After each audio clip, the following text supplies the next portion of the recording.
Meski tidak tahu calon boneka itu siapa, akan tetapi Masinton Pasaribu yakin hal itu sudah mulai nampak pada acara-acara deklarasi seperti yang telah digelar sebelum-sebelumnya. Maka sesungguhnya istana ya intinya adalah ingin sekali bagaimana mempertahankan kekuasaan, seolah-olah kekuasaan itu tidak boleh digilirkan ke tempat lain. Ya sebenarnya tidak sandiwara juga. Kalau saya melihatnya ini adalah konflik elit yang belum selesai, belum ada settlement di antara elit PDIP, Megawati, elit istana LBP plus Jokowi. 3 orang inilah yang sesungguhnya sangat memainkan pengaruh yang luar biasa besarnya untuk menentukan siapa yang akan melawan atau bertanding dengan Anies Baswedan.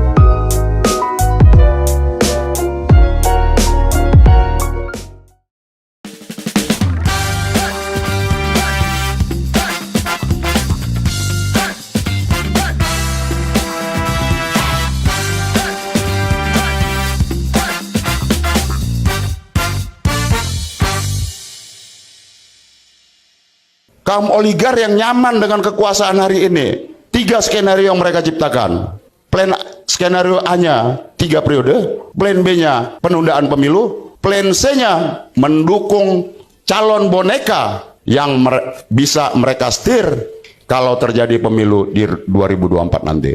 Saya nggak tahu calon boneka, yang jelas sudah ada deklarasi boneka itu. Nah, 3 agenda kelompok oligarki kapital inilah yang dominan sekarang, mencoba dipaksakan, didiktekan 3 agenda ini. Ini nyata.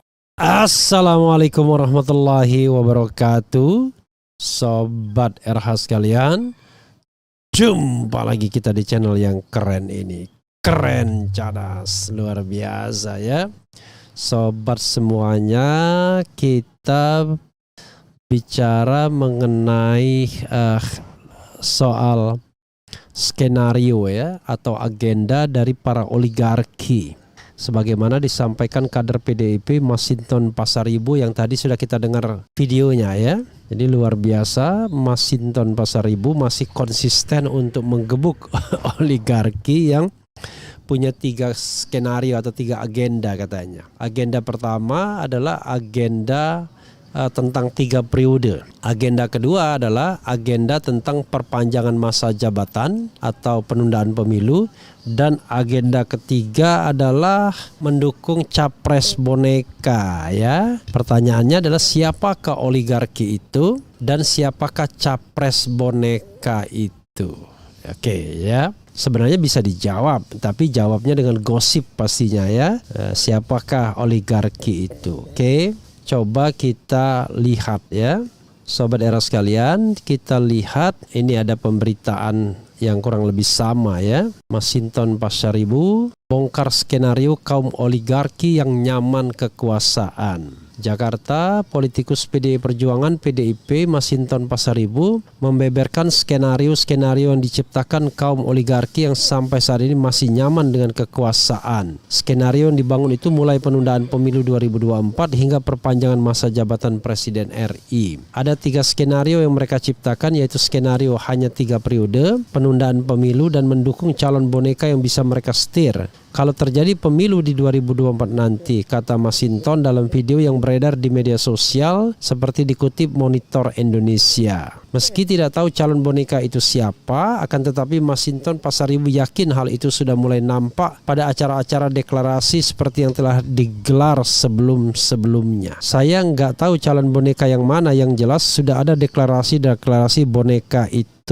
Ya, ini Ganjar Pranowo dia nggak mau bilang aja ya. 3 agenda kelompok oligarki kapital inilah dominan yang sekarang mencoba dipaksakan, didiktekan. 3 agenda ini nyata adanya. Demikian disampaikan Masinton dalam potongan video itu.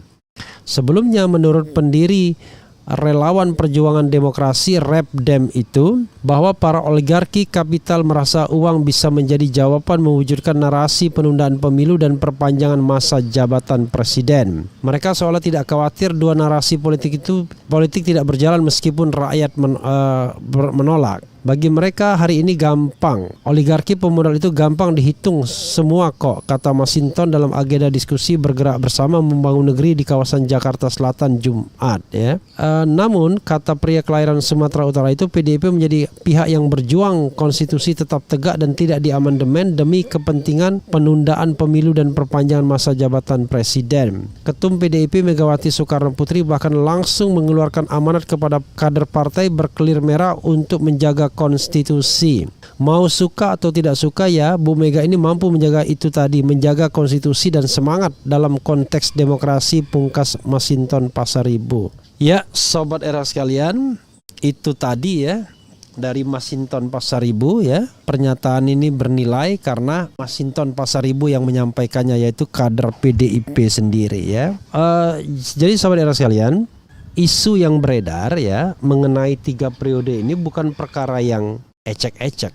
Kalau Presiden Jokowi pernah mengatakan mereka yang bicara 3 periode itu ingin menampar muka saya, ingin mencari muka saya, padahal saya sudah punya muka, dan ingin menjerumuskan saya. Mungkin itu pernyataan ketika soal 3 periode itu tidak diseriusi.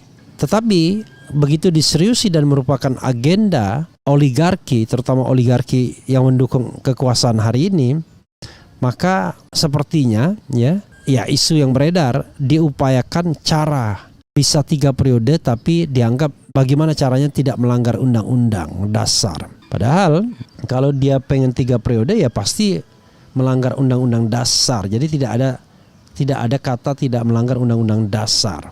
Karena 3 periode ini kelihatannya tidak didukung oleh rakyat, bahkan ditentang oleh PDIP sendiri sebagai the ruling party, dan bahkan PDIP sebagai partai pendukung Jokowi berada di garda terdepan untuk menggagalkan 3 periode, maka dimunculkanlah wacana lain dengan dukungan big data ya, kata Luhut Binsar Panjaitan, yaitu penundaan pemilu atau perpanjangan masa jabatan. Baru-baru ini The Jokowi Center juga meminta perpanjangan masa jabatan 2 tahun karena dianggap 2 tahun masa pemerintahan Jokowi habis untuk pandemi. Bayangkan ya, dia melihat masa jabatan presiden itu seperti kontrak kerja seperti kontrak kerja yang minta diperpanjang. Ini demokrasi bung ya, enough is enough ya, kira-kira begitu. Lalu ketika perpanjangan masa jabatan itu juga kelihatannya susah dan bahkan mungkin akan ditolak, muncul skenario lain. Skenario lain itu adalah mendukung capres boneka. Nah, dukungan terhadap capres boneka ini sudah diucapkan beberapa kali ya, terutama oleh Presiden Jokowi sendiri dalam berbagai kesempatan deklarasi relawan ya, dengan menyebut nama langsung atau dengan mengungkapkan kriteria rambut putih, muka berkerut dan lain sebagainya. Maka sesungguhnya istana ya, intinya adalah ingin sekali bagaimana mempertahankan kekuasaan, seolah-olah kekuasaan itu tidak boleh digilirkan ke tempat lain ya. Dan kalaupun ada pemilu 2024 itu haruslah dalam sebuah kepastian bahwa calon dari istana harus memenangkan pertarungan. Nah, ini yang kemudian membuat pemerintahan ini jadi tidak elok, karena seolah-olah tidak ingin diganti, seolah-olah ingin terus-menerus berkuasa, padahal kekuasaan itu harus digilirkan, dan alat sah untuk menggilirkan kekuasaan itu adalah ya dengan pemilu. Tidak ada cara lain untuk menggilirkan kekuasaan secara sah kecuali dengan pemilu. Dan pemilu 2024 sudah masuk tahapannya sekarang, yaitu tahapan pendaftaran partai politik sudah dimulai. Nanti akan ada tahapan-tahapan lain yang akan segera menyusul. Jadi sahabat era sekalian, sekali lagi ya, terlepas dari pro dan kontra tahapan ini ya, banyak diprotes juga sana sini, tetapi yang jelas pemilu sebenarnya sudah dimulai prosesnya. Dan sebentar lagi akan ada pengumuman partai politik yang dianggap atau diloloskan sebagai peserta pemilu 2024. Oke, sobat era sekalian, coba kita baca komentar sobat RH terkait dengan hal ini ya. Selamat pagi, Lombok hadir Bang. Baru ini Pak banget lihat live. Baru ini Pak banget live, apa maksudnya? Pagi tetap semangat. Mantap, selamat pagi semua. Bogor hadir, Lombok hadir. Assalamualaikum, Jeddah hadir. Sehat selalu Bang Refli Channel. Abang mantap dan kita dukung full ya. Mudah-mudahan Putra Nusantara ini jumlahnya 10 juta orang. Selamat pagi, Mataram hadir.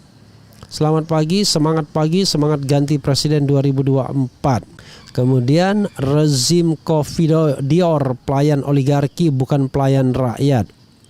Alhamdulillah pagi ini kita dapat berjumpa lagi di channel keren cadas ini. Bravo Bang Refli Harun. Lanjut ulasan berita pagi ini, layaknya tambah seru perpolitikan 3 periode ini ya. Kemudian calon boneka ya cuma di presiden boneka lah. Partainya Masinton juga suka jadiin presiden boneka sepertinya. Selamat pagi semuanya, semoga dirahmati dan diberkahi oleh Allah Subhanahu wa taala. Amin ya rabbal alamin. Ada apa lagi kali ini? Rupanya sedang ada gejala perang saudara. Jangan sampai kebo beradu rumput yang rusak ya. Rakyat Indonesia harus melawan oligarki dan jongos oligarki. Kami masyarakat pun sudah tahu oligarki itu dukung siapa dan rencana oligarki untuk bangsa ini pun kami sudah tahu, dan mirisnya ada anak bangsa yang rela jadi budak dari oligarki. Bapak Masinton benar-benar berjuang buat rakyat. Maju terus Bapak Masinton. Kalau nggak mau calon boneka ya 0% dulu lah ya. Setuju ya, 0% itu membuat calon tidak menjadi calon boneka.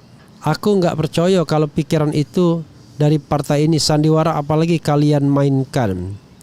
Ya sebenarnya tidak sandiwara juga. Kalau saya melihatnya ini adalah konflik elit ya. Konflik elit yang belum selesai. Belum ada settlement di antara elit. Elit PDIP, Megawati, elit Istana LBP plus Jokowi. 3 orang inilah yang sesungguhnya sangat memainkan pengaruh yang luar biasa besarnya untuk menentukan siapa yang akan melawan atau bertanding dengan Anies Baswedan. Kalau mereka berkoalisi, maka titik temunya di mana? Tapi kalau mereka tidak bisa berkoalisi, pecah, maka mungkin mereka akan cari jalan sendiri-sendiri. Kira-kira gitu ya. Bang Refli Harun, semoga panjang umur. Alhamdulillah, amin ya rabbal alamin. Nggak yakin lip service Masinton. Ngomongin aibnya sendiri, wakakak. Hai, masih pagi ini ya. Iya. Kemudian maling teriak maling, wakakak. Jika puan yang dijagokan bukan boneka, harusnya sudah saatnya demo lebih brutal seperti 98 demi negara. Apa maksudnya ini? Ya begitulah, semakin tralala trilili orang-orang yang sangat ambisius dengan kekuasaan semakin menumpuk kekuasaan dengan proyek-proyeknya mengandalkan kekuasaannya. Milisi sedang dibenahi biar profesional bukan alat kekuasaan. Gandeng Mardigu Pak Anies 2024 jangan sampai terulang. Alhamdulillah Sambo sudah dijeruji. Dalam dongeng Pinocchio itu boneka kayu yang lucu, dalam kenyataan boneka dongo. Apa yang maksudnya nih? Salam dari Rusia Pak, saya fans berat. Jam 3 dini hari masih bangun, luar biasa ya. Around the Wolves ya. Kemudian masuk gorong-gorong biar bisa jadi presiden. Presiden benci korupsi dan tak takut oligarki. Ya, itu yang lagu ke saya ya. Kemudian apa lagi ya? Purwakarta hadir Bang. Salam dari Bima, salam dari Bima, salam dari Bima. Itu saja. Ya, waalaikumsalam warahmatullahi wabarakatuh. Masinton, hello, baru bangun ya. Selama ini kan kalian yang dukung oligarki dan menciptakan pemimpin boneka, lempar batu sembunyikan tangan lo. Kemudian Bang, itu di kepala belangkon atau apa ya? Ini bukan belangkon, itu udeng. Ini adalah khas Jawa Barat ya. Ini dikasih oleh Letnan Jenderal Yayat Sudrajat ya. Ketika dia baru menjadi ahli dalam sidang Anton Permana, saya minta yang ada di kepalanya. Saya bilang, karena kalau saya minta yang ibaratnya yang baru itu ya nggak hebat-hebat banget. Tapi kalau ini kan hebat jadinya ya. Iya Bang RH, selamat pagi, selalu nyimak beritanya dari Taiwan. Wah good ya. Dari beberapa negara sudah menyebut ya Mudah-mudahan kita bisa bertemu ya over there. Anies mantap, cerdas, pintar, bermartabat, rendah hati, diolok-olok, tidak pernah membalas ya. Oke.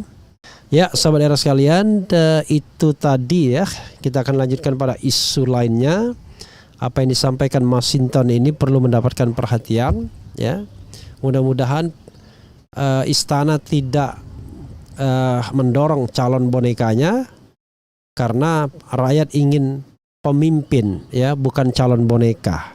Karena yang kita pilih itu adalah presiden bagi rakyat, bukan presiden bagi oligarki, terutama oligarki yang menyokong kekuasaan. Itu saja. Wassalamualaikum warahmatullahi wabarakatuh. Ciao.